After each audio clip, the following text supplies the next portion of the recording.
Hello everybody, welcome back to the channel. I truly appreciate you being here. In part of that 12 C's of bug out bags, one of the things is cover. And part of that under cover, of course, is shelters. I just don't know that people really understand the importance of being able to get some rest and get some quality sleep during a bug out situation if it's going to take you more than one day. So what I've done here is I've constructed 4 different shelters, and I've got one more to show you that don't require any construction. So that's 5 different types of shelters for you to consider that you might want to try for your bug out bag. You need to go out and actually construct these and see which one you like the best. But what we've got here, of course, is a hammock with a rain fly, the White Hill Backwoods Bungalow Baker style tent. I built a plow point shelter using a poncho, and I constructed an A-frame shelter using a tarp. And the last thing I'm going to show you is a bivy bag. So I'll throw some footage in here of me constructing this plow point with the poncho and the A-frame lean-to that I've got going on with the tarp. You've seen the videos on the Backwoods Bungalow tent. If not, I'll throw a link in to that video above here, and let's take a closer look at these. Leave me a comment below which one you think you'd like the best, which one you think's the best option as far as a bug out bag. Stay tuned. Okay everybody, the first option here of course is the hammock with a rain fly.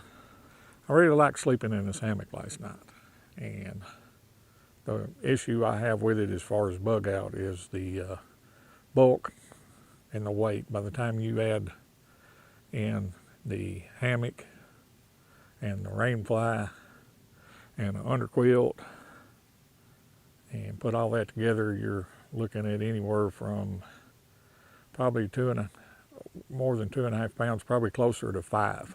And that's a lot of bulk when you add all those items in too, because not only do you have to have that underquilt, but you have to have something to use as an overquilt, which I used a poncho liner last night. And of course, the next option is some type of tent. Like I've said before, this is the White Hills Backwoods Bungalow 2.0 Baker style tent.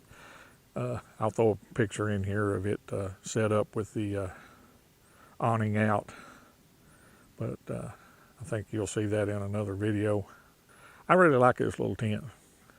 Now, it's a single wall tent. I don't know how it'll hold up in a rainstorm, but for under 3 pounds, or right at 3 pounds with everything, it is a bit bulky, but it definitely gives you some good quality shelter.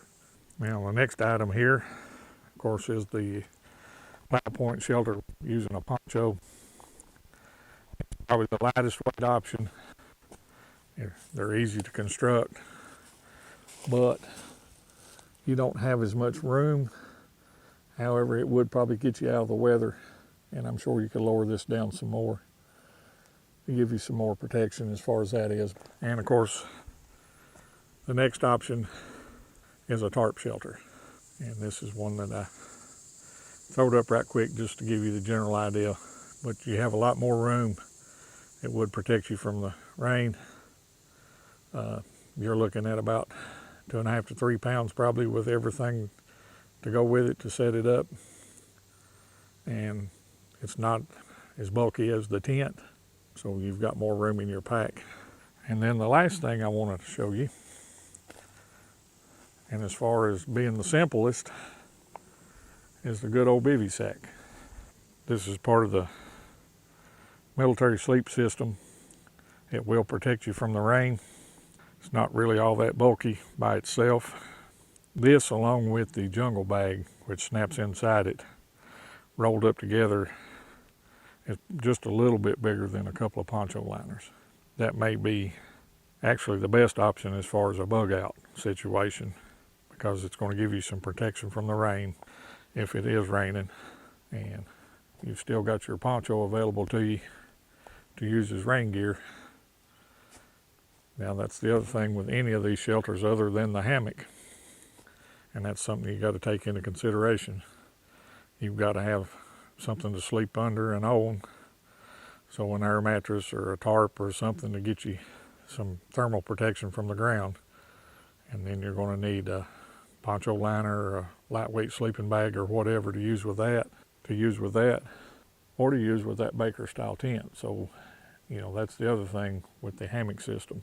You might not have to carry as much stuff as you really think you do when you start adding in air mattresses and everything to go with these tents and other type shelters. You know, with the bivy sack, lightweight air mattresses, I've got one of the military style ones, the Thermarest, that you can roll out, lay this on top of it, and you're good to go. There you go. That's 5 shelter types that you might be wanting to use for your bug out system. Okay, everybody, there it is. There's 5 different shelter types, and I kind of talked about the pros and cons of each that you can use during a bug out situation. Let me know in the comments below which one you think is actually the best. What would you go with? We can all learn from each other. If you found this video helpful, please hit the thumbs up. Let me and YouTube both know that you enjoy this type of content. If you haven't done so already, please consider subscribing. If you have done so, thank you. I appreciate each and every one of you. If you think this might help somebody else, share it with other people. And remember, prepare today for what may happen tomorrow. I'll see you on the next video.